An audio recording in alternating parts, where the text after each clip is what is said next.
Mr. President, I worked for 6 years to pass what's called the Congressional Accountability Act, which was signed into law by President Clinton in 1995. I worked so hard to get that bill passed because I strongly believe that Congress should live under the same laws that it passes for the rest of the country.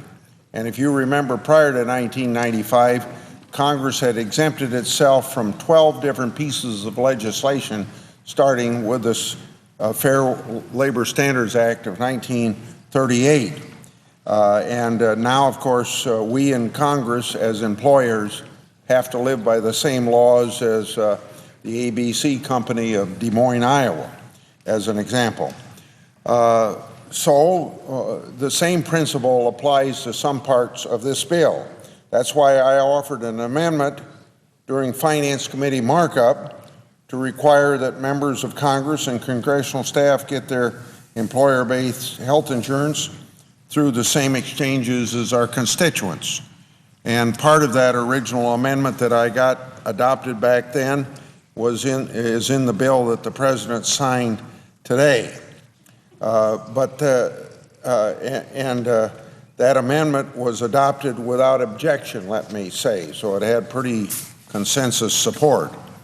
I'm hoping the majority will support a similar amendment to make sure that the President, the Vice President, senior White House staff, political appointees from cabinet and sub-cabinet, but of course not civil servants within the executive branch of government.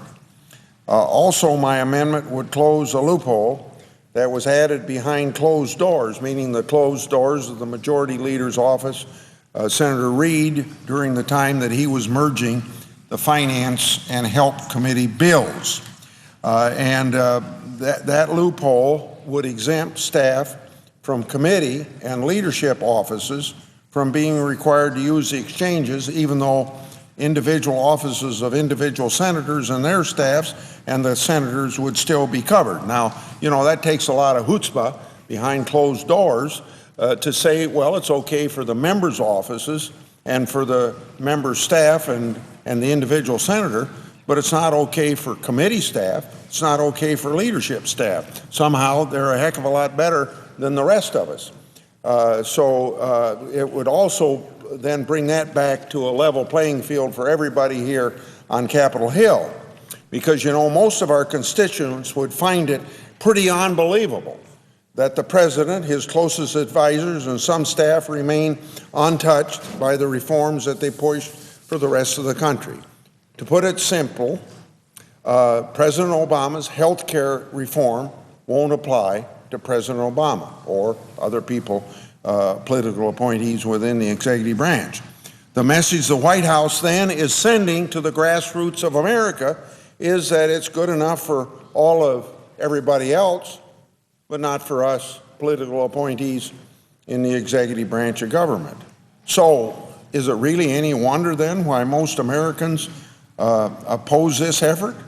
Last December, I tried to correct the inequity that I talked about of leadership staff and committee staff, but the effort to apply any new law to the administration was objected by Senate Majority Leader at that particular time. In other words, I didn't get a chance to get a vote on it. But there is no justification for such a double standard that's blatantly wrong. It's only fair and logical that top administration officials who fought so hard for passage of this overhaul of America's health care system experience it themselves. If it's good as promised, they'll know firsthand that it's as good as promised. If there are problems, they'll be able to really understand those problems as they should. Just as the Congressional Accountability Act teaches each of us senators who have to live under the same laws as the rest of the country has to, that somehow we have to experience them, then we know what it takes for small business to live by the civil rights laws, the wage and hour laws, I can't think of all 12 laws that we exempted ourselves from that we're not exempted from. But we need to understand grassroots America. You know, what's wrong with Washington? It's an island surrounded by reality. And we got to bring some of the common sense of the rest of the country to inside here where we work all the time. Because, you know, the only business in Washington is government. And everybody in government is in the wagon. Everybody outside of Washington is pulling that wagon. And we got to make sure that the people in the wagon at least understand the problems of those pulling the wagon. And I think this will be one way to do it.